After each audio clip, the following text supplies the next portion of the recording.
Hello, I am Professor P.M. Sudhar, lecturer in biology, working at Mahavir Pandurang Salukya Junior College, Manarajuri. So last time, in the topic reproduction in lower and higher plants, we come to the point outbreeding devices or contrivances for cross-pollination. Here different outbreeding devices are there, or these are also known as contrivances. So what are contrivances?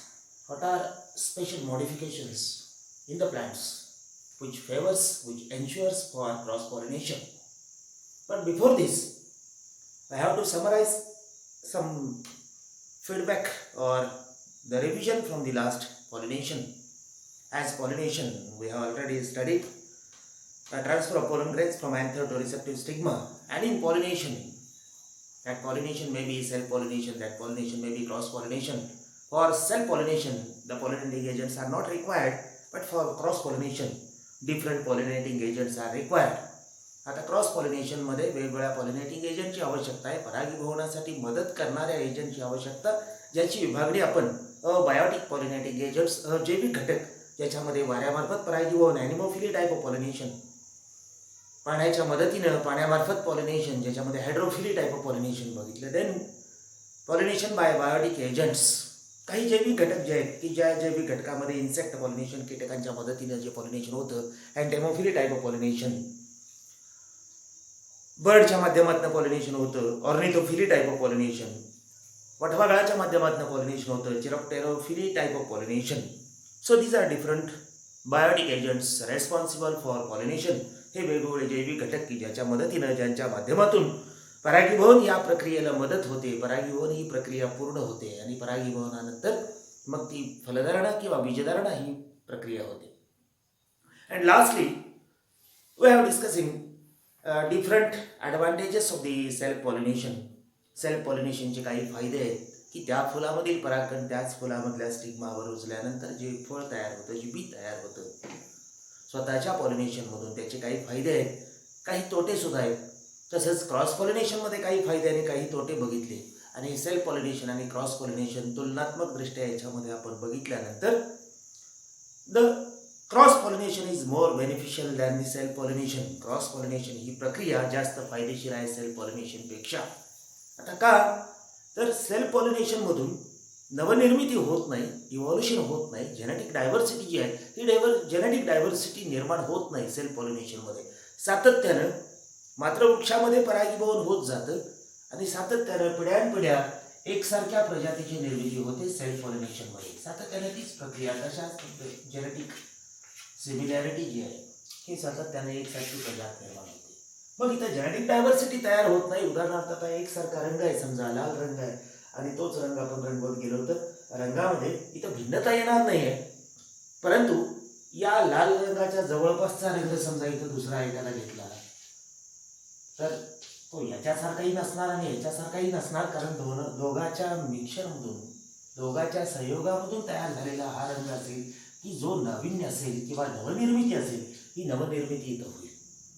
अशाच पद्धतीनं ज्या वेळेला genetically dissimilar प्लांट्समध्ये अनुवंशिकरित्या दोन भिन्न वनस्पतींच्या मध्ये ज्या वेळेला क्रॉसिंग होईल, अनुवंशिकदृष्ट्या जेनेटिक डायव्हर्सिटी म्हणतो मी, इथं अनुवंशिकदृष्ट्या भिन्न असणाऱ्या दोन वनस्पतींच्या मध्ये, मग इथं अनुवंशिकदृष्ट्या भिन्न असणारी वनस्पती जी आहे ही, उदाहरणासाठी समजा इथं आपण आंबा ही वनस्पती गृहीत धरली. समजा आंब्यामध्ये एक साधा रायवळ आंबा, ज्याला आपण साखरगोटी आंबा म्हणू, आणि या साखरगोटी आंब्यामध्ये सातत्यानं प्रजनन होत गेलं समजा, तर प्रत्येक वेळेला साखरगोटी आंबाच तयार होईल, नवनिर्मिती काही तयार होणार नाही. परंतु या साखरगोटी आंब्यामध्ये आणि दुसरा एखादा आपला आंबा असेल समजा खोबरी आंबा, आणि या दोन व्हरायटीमध्ये, these are two genetical dissimilar variety, या दोघांच्या संयोगामधून तयार होणारं जे आंब्याचं झाड असेल किंवा आंब्याचं फळ असेल हे नवीन असणार आहे, इथं नवनिर्मिती असणार आहे. या साखरगोटी आंब्यामध्ये आणि या खोबरी आंब्यामधल्या जेनेटिक संयोगामधून तयार झालेली ही व्हरायटी असेल की ज्याच्यामध्ये जेनेटिक डायव्हर्सिटी निर्माण होईल किंवा नवीन अशा प्रकारची व्हरायटी निर्माण होईल, या ठिकाणी नवीन व्हरायटी निर्माण होईल. दॅट मीन्स इन शॉर्ट, याचाच अर्थ असा होतो की सेल्फ पॉलिनेशनपेक्षा क्रॉस पॉलिनेशन जे आहे क्रॉस पॉलिनेशन जास्त फायदेशीर आहे. कशासाठी? इव्हॉल्युशनसाठी, नवनिर्मितीसाठी क्रॉस पॉलिनेशन फायदेशीर आहे. मग आता वनस्पतींच्या मध्ये सुद्धा कॉन्ट्राव्हन्सेस ऑर आउटब्रीडिंग डिव्हायसेस, काही वनस्पतींच्या मध्ये काही आउटब्रीडिंग डिव्हायसेस किंवा कॉन्ट्राव्हन्सेस म्हणजे इथं काही क्लुप्त्या किंवा काही युक्त्या वनस्पती तयार करते किंवा वनस्पतींच्या मध्ये काही युक्त्या निर्माण होतात की जेणेकरून which favours for or which ensures the cross pollination. जरी फुलांच्या मध्ये सेक्स ऑर्गन दोन्ही असले समजा काही फुलांच्या मध्ये, तरी सुद्धा there are typical modifications by which it prevents the self pollination. जरी फूल एखादं द्विलिंगी असेल तरी त्यांच्यामध्ये पॉलिनेशन होऊ नये, त्यांच्यामध्ये परागीभवन ही प्रक्रिया होऊ नये म्हणून काहीतरी क्लुप्ती, त्याच्यामध्ये काहीतरी युक्ती अशी लढवलेली असते की ज्याला आपण कॉन्ट्राव्हन्सेस म्हणतो. So for our syllabus, different controversies or different outbreeding devices are there. From that, the first one, that is the unisexuality. त्याच्यामध्ये पहिले जे आहे outbreeding device, that is unisexuality.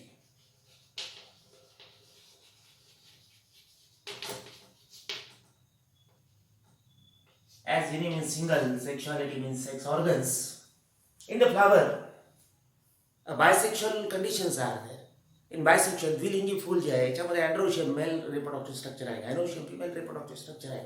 परंतु इतर काही वेळेला डायोइसिझम म्हणजे काही वनस्पती या फक्त मेल फ्लावर तयार करतात, काही वनस्पती या फक्त फिमेल फ्लावर तयार करतात. उदाहरणार्थ इथं आता ही वनस्पती आहे, it develops only single sex organ in the flower, that is a male reproductive organ, that is androecium. So this plant is called as male plant. ही वनस्पती फक्त मेल सेक्स ऑर्गन तयार करते. दुसरी वनस्पती आहे, ही वनस्पती फक्त फिमेल सेक्स ऑर्गन तयार करते. या फुलामध्ये फक्त गायनोशियम तयार होतो. This plant is called as a female plant. This plant is called as a male plant. So these plants are dioecious plants. अशा वनस्पतीला काय म्हणायचं? डायोइसियस प्लांट म्हणायचं. ही वनस्पती पूर्णपणानं या ठिकाणी जी फुलं तयार होतात, या फुलांच्या मध्ये फक्त मेल रिप्रोडक्टिव्ह स्ट्रक्चर म्हणजे अँड्रोशियम तयार होतं, फक्त पुंकेशर तयार होतं. म्हणजे या वनस्पतीला आपण मेल प्लांट किंवा याच वनस्पतीला आपण नर वृक्ष असं सुद्धा म्हणू शकतो. फक्त मेल रिप्रोडक्टिव्ह स्ट्रक्चर तयार करतं. आणि दुसरं जे आहे, या दुसऱ्या वनस्पतीमध्ये फक्त फिमेल फ्लावर्स तयार होतात. पूर्ण वनस्पतीवर सगळ्या ठिकाणी जरी फुलं तयार झाली तर ती सगळी फुलं काय फिमेल फ्लावर्स आहेत. या वनस्पतीला आपण फिमेल प्लांट असं सुद्धा म्हणू शकतो. So this is a dioecious condition in which male and female plants are separate. So as the plants are separate, that means here only the possibility of single type of the pollination. ज्या अर्थी male plant वेगळा आहे, female plant वेगळा आहे, याचाच अर्थ इथं फक्त एकच शक्यता राहते, एकाच प्रकारचं परागीभवन या ठिकाणी शक्य आहे. आणि ते कोणता? Cross pollination. सेल्फ पॉलिनेशन होऊ शकत नाही, कारण इथं जरी शेकडो फुलं लागली तर या सगळ्या फुलांच्या मध्ये फक्त एकच सेक्स ऑर्गन आहे, मेल. मग मेल सेक्स ऑर्गन एकच जे आहे ते एकच पुरेसं नाही बीजधारणेसाठी, एकच पुरेसं नाही फर्टिलायझेशनसाठी. मग या मेलला फिमेलची आवश्यकता आहे आणि फिमेल जे आहे दुसऱ्या प्लॅंटवर आहे, दुसऱ्या वनस्पतीवर आहे. मग पॉलिनेशन परागीभवन या फुलामध्ये परागकण या वनस्पतीवर पडणार, दुसऱ्या झाडावर पडणार. म्हणजे इथं फक्त शक्यता कोणती आहे? कोणत्या प्रकारच्या पॉलिनेशनची शक्यता आहे? क्रॉस पॉलिनेशनची शक्यता आहे. So that is a typical contrivance. हे काय विशिष्ट युक्ती आहे या वनस्पतीमध्ये निर्माण केलेली की जी विच एन्श्युअर्स फॉर क्रॉस पॉलिनेशन. ही युक्ती कशासाठी आहे? कोणत्या कारणासाठी ही युक्ती निर्माण झालेली आहे? तर क्रॉस पॉलिनेशन व्हावं, जेनेटिक डायव्हर्सिटी निर्माण व्हावी, नवनिर्मिती व्हावी, यासाठी ही डायोइसियस कंडिशन आहे. आता इथे युनिसेक्शुअलिटीमध्ये डायोइसियस प्लांट्स असतात, परंतु काही वनस्पती अशाही असतात की ज्याला मोनोइशियस प्लांट असं म्हटलं जातं. आता मोनोइशियस प्लांट्स मध्ये इथं दोन भिन्न वनस्पती आहेत. इथं मात्र वनस्पती एकच आहे, परंतु फूल जे आहे या फुलांच्या मध्ये मात्र द फ्लावर्स आर युनिसेक्शुअल. उदाहरणार्थ आपण इथं आता मेज ही वनस्पती मक्यामध्ये जर आपण बघितलं, we all are familiar with the maize plant. At the tip male flowers are there. टोकाला इथं मेल फ्लावर्स आहेत आणि ज्या ठिकाणी कणीस तयार होतं मक्याचं इथं फिमेल फ्लावर्स आहेत. So male and female flowers both are present on the same and single plant. एकाच वनस्पतीवर आहेत, परंतु दोन वेगवेगळ्या ठिकाणी आहेत, दोन वेगवेगळ्या फुलांच्या मध्ये इथं पॉलिनेशन होतं. That is a cross pollination. याला सुद्धा आपल्याला क्रॉस पॉलिनेशन म्हणावं लागेल. सो युनिसेक्शुअलिटी कंडिशन, या युनिसेक्शुअलिटीमध्ये मोनोइसियस की ज्याच्यामध्ये मेजचं उदाहरण आपल्याला बघावं लागेल, आणि डायोसियस कंडिशनमध्ये मेल आणि फिमेल प्लांट ज्या सेपरेट आहेत, या सेपरेट प्लांट्समध्ये आपल्या सिलेबसला दिलेले उदाहरणं जे आहेत, या सिलेबसच्या उदाहरणामध्ये मलबेरी म्हणजे तुतीचं उदाहरण आहे, पपयाचं उदाहरण एक आहे. पपईच्या झाडांमध्ये आपल्याला डायोसियस कंडिशन बघायला मिळेल. परंतु दिलेले उदाहरणं जे आहे, काही पपईच्या झाडांच्या मध्ये द्विलिंगी फुलं पण आहेत, पण इतक्या डिटेलमध्ये न जाता तुम्ही ही दोन उदाहरणं पपईचं आणि मलबेरीचं लक्षात ठेवा डायोसियस प्लांटसाठी. आणि मोनोइसियस प्लांटमध्ये आपल्याला मेज मक्याचं उदाहरण जे आहे ते मोनोइसियस प्लांट्समध्ये आपल्याला consider. So this is the first contrivance which favours for cross pollination. पहिली कॉन्ट्राव्हन्स आहे की जी क्रॉस पॉलिनेशनसाठी उपयोगी आहे, वनस्पतींच्या मध्ये क्रॉस पॉलिनेशन होण्यासाठी मदत करणारी ही कॉन्ट्राव्हन्स आहे युनिसेक्शुअलिटी. Then dichogamy condition. आता dichogamy condition, what is dichogamy?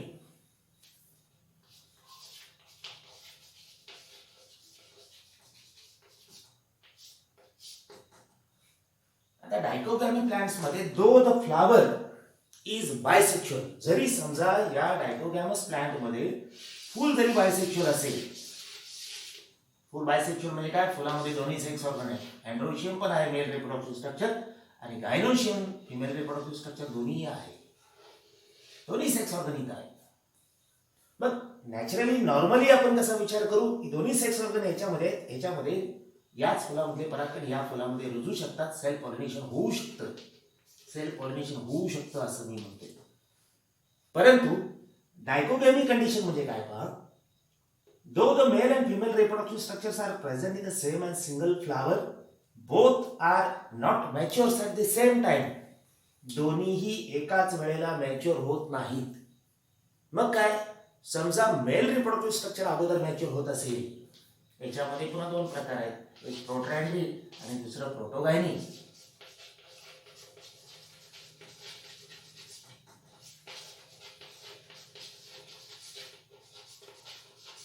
आता प्रोट्रॅन्ड्री आणि प्रोटोगायनी, प्रोट्रॅन्ड्री कंडिशन मध्ये कसं आहे, if androecium matures earlier than the gynoecium and such condition is observed in case of the sunflower. आता दोन्ही सेक्स ऑर्गन जरी त्या फुलामध्ये असले तरी सुद्धा काय सांगितलं मी, दोन्हीपैकी एक सेक्स ऑर्गन अगोदर मॅच्युअर होतं. प्रोट्रॅन्ड्री कंडिशन मध्ये अँड्रोशियम अगोदर मॅच्युअर होतं, आणि in case of the sunflower सूर्यफुलामध्ये the disc florets and ray florets are there. सूर्यफूल जे आहे त्या सूर्यफुलावर बाजूला असणारे रे फ्लोरेट्स आहेत, आणि सेंटरला प्रत्यक्षामध्ये बीजधारणा ज्या ठिकाणी होते these are different ray florets. आणि द डिस्क फ्लोरेट्स, डिस्कवर असणाऱ्या डिस्क फ्लोरेट्स मध्ये androecium matures earlier than the gynoecium. याच्यामध्ये अँड्रोशियम अगोदर मॅच्युअर होतं गायनोशियम पेक्षा. म्हणजे या फुलामधील ज्या वेळेला अँड्रोशियम मॅच्युअर आहे त्यावेळेला गायनोशियम मॅच्युअर आहे का, नाही. म्हणजे स्वतःमध्ये पॉलिनेशन होण्याची शक्यता अजिबात नाही आहे. परंतु दुसऱ्या एखाद्या वनस्पतीवर फुल आहे समजा, आणि याच्यामध्ये अँड्रोशियम अगोदर मॅच्युअर होऊन गेलाय, आता गायनोशियम तिथं मॅच्युअर आहे. Here androecium matures on this plant, gynoecium matures on the another plant. So this protandry condition, this contrivance which favors or which helps for the cross pollination. इथला androecium mature आहे, इथला gynoecium mature आहे, म्हणजे परागीभवन कोणत्या ठिकाणचं यशस्वी होईल, cross pollination is only successful. Though the pollination takes place in the single flower, जरी इथल्या इथं पॉलिनेशन झाले तरी सुद्धा गायनोशियम मॅच्युअर नसल्यामुळं हे पॉलिनेशन काय सक्सेसफुल होणार नाही, सेल्फ पॉलिनेशन.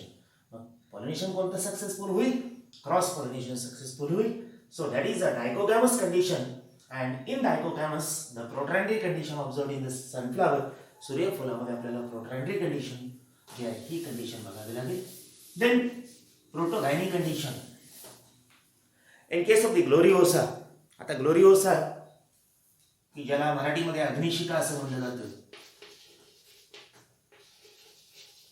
आता आपल्याकडं ग्लोरिओसा अग्निशिखा वनस्पती नाही आहे दाखवण्यासाठी, परंतु कोकणामध्ये गणपतीच्या सीझनला अजून पुढच्या महिन्यामध्ये आता जुलै, ऑगस्ट, सप्टेंबरमध्ये ग्लोरिओसा म्हणजे अग्निशिखाची फुलं जी आहेत की याच्यामध्ये ही कंडिशन प्रोटोगायनिक कंडिशन आहे.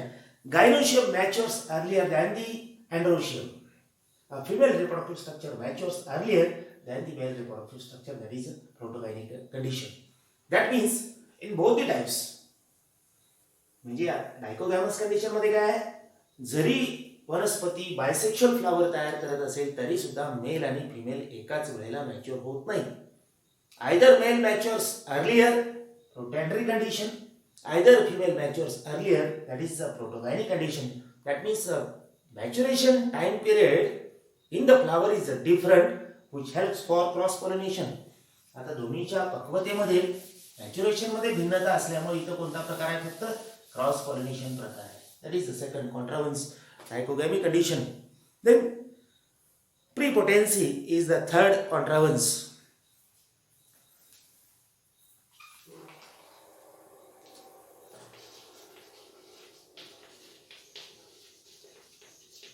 And this prepotency condition is observed in case of the apple. सफरचंदामध्ये प्रीपोटेन्सी कंडिशन आहे. आता सफरचंदामध्ये प्रीपोटेन्सी कंडिशन म्हणजे काय, here also the flower is bisexual. या ठिकाणी सुद्धा फूल जे आहे ते बायसेक्शुअल आहे. मेल पण तयार आहे, मेल पण आहे आणि फिमेल रिप्रोडक्टिव्ह स्ट्रक्चर गायनोशियम सुद्धा आहे. Male reproductive structure is there, female is also there. The flower is bisexual, but here prevention of the self pollination. Bisexual flower असेल तरी सुद्धा इथं सेल्फ पॉलिनेशन प्रिव्हेंट केलं जातं. सेल्फ पॉलिनेशन होत नाही. कोणत्या कारणामुळे होत नाही, तर प्रीपोटेन्सी कंडिशनमुळे. आता what is the prepotency condition? Though the stigma of this flower receives the pollen grain from this same flower. जरी याच्यावर पोलन ग्रेन इथले आले समजा, त्याचबरोबर दुसऱ्या ठिकाणाहून सुद्धा पोलन ग्रेन जे आहे, दुसऱ्या फ्लावर मधले पोलन ग्रेन इथं आले समजा. This condition is observe in case of the apple. सफरचंदामध्ये apple plant, this type prepotency condition is there. या सफरचंदामध्ये प्रीपोटेन्सी कंडिशन आहे. आता या फुलामधील परागकण सुद्धा इथं आले, दुसऱ्या फुलामधील परागकण सुद्धा इथं आले, पण प्रीपोटेन्सी कंडिशन म्हणजे काय, the pollen grains from another plant, it germinates immediately and fertilization takes place before the germination of the pollen grains from the same flower. या फुलामधील परागकण रुजण्याच्या अगोदर दुसऱ्या फुलामधील परागकण जे आहे हे दुसऱ्या फुलामधील परागकण याच्यावर रुजतात. So that condition is prepotency condition observe in case of the apple. सफरचंदामध्ये प्रीपोटेन्सी कंडिशन आहे. Then heterostyly condition. Heterostyly condition and in heterostyly, आता तिसरं जे आहे ह्याच्यामध्ये हेट्रोस्टायली कंडिशन मध्ये काय होतं, in case of the primrose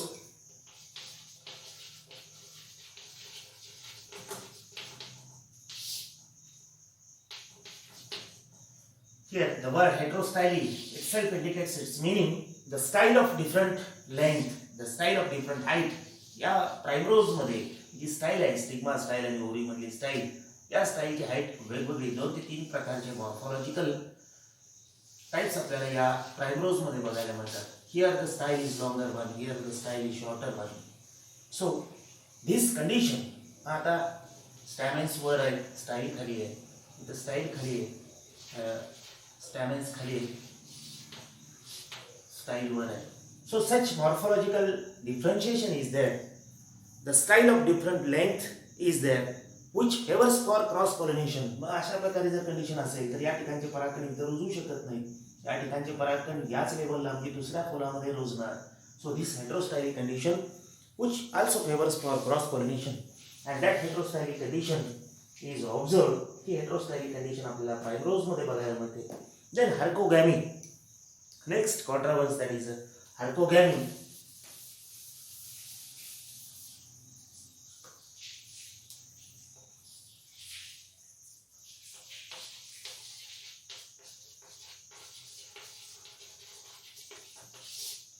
So what is hercogamy?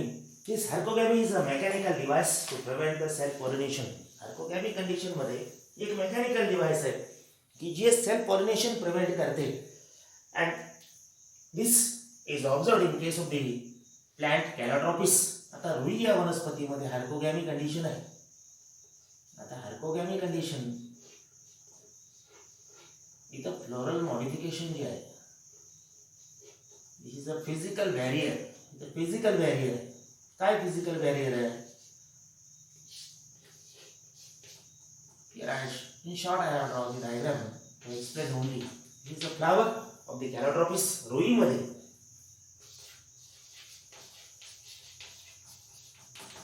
काय कंडिशन आहे रुईमध्ये? इन दिस फ्लावर, या रुईमध्ये अँड्रोशियम आणि गायनोशियम जे आहे, this is a part of the gynoecium, that is a stigma, and that stigma is pentangular one. पंचकोनी इथं stigma आहे आणि या स्टिग्माच्या खाली इथं पॉलिनिया म्हणजे अँथर्स आहेत. स्टिग्मा वर आहे आणि पॉलिनिया खाली आहेत. इथं पोलन ग्रेन आहेत, इथं स्टिग्मा आहे.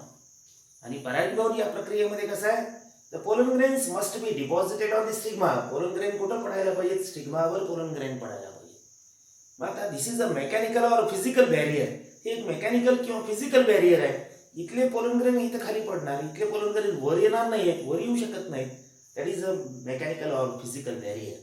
So stigma is on the top surface than the anthers. Anthers पेक्षा स्टिग्मा कसा आहे? वरच्या बाजूला असल्यामुळे इथं सेल्फ पॉलिनेशन जे आहे, हे सेल्फ पॉलिनेशन प्रिव्हेंट केलं जातं आणि क्रॉस पॉलिनेशन या ठिकाणी फेवर केलं जातं. And here in case of the Calotropis we may observe this is the flower, and in this flower this is a pentangular stigma, and on the lower surface here the pollinia are there. तर खालच्या बाजूला काय? is a pentangular stigma, and below that here the pollinia are there. So stigma on the top surface, whereas the anthers placed below the stigma, and which favors for cross pollination. Observing in case of this plant, it is a Calotropis. रुईमध्ये किंवा कॅलोट्रॉपिसमध्ये आपल्याला herkogamy condition ही cross पॉलिनेशनसाठी favourable condition आपल्याला म्हणाली आहे. Then self incompatibility is a last contrivance. शेवटचं contrivance self incompatibility. In some plants, in case of the tobacco और Thea, though the pollen grains are received in the same flower, in the same stigma, the pollen grains cannot germinate there. Pollen grain तिथं germinate होऊ शकत नाही. का? that is a genetical property of that plant one, that is a genetical mechanism. genetical barriers are there. इथे genetical barriers आहेत की स्वतःमधले परागकण स्वतःमध्येच रुजल्यानंतर रुजू देत नाही, ते जर्मिनेट होऊ देत नाहीत. दॅट इज अ सेल्फ इनकॉम्पॅटिबिलिटी किंवा त्याला सेल्फ स्टरिलिटी असं म्हटलं जातं. स्टरिलिटी म्हणजे नपुंसकता. सेल्फ स्टरिलिटी म्हणजे स्वतःमधले परागकण स्वतःमध्ये रुजू न देणं ही पात्रता, which favors for cross pollination. So these are different contrivances which favours for cross pollination. हे वेगवेगळे कॉन्ट्राव्हन्स, ह्या वेगवेगळ्या क्लुप्त्या किंवा युक्त्या आहेत वनस्पतींच्यामध्ये की ज्या आपल्याला क्रॉस पॉलिनेशनसाठी फेवरेबल आहेत. जेनेटिक डायव्हर्सिटी जी आहे, नवनिर्मिती जी आहे, या नवनिर्मितीसाठी आवश्यक असणारी क्रॉस पॉलिनेशन मेकॅनिझम, आणि या क्रॉस पॉलिनेशन मेकॅनिझमसाठी या सगळ्या कंडिशन्स आपल्याला फेवरेबल कंडिशन्स म्हणाव्या.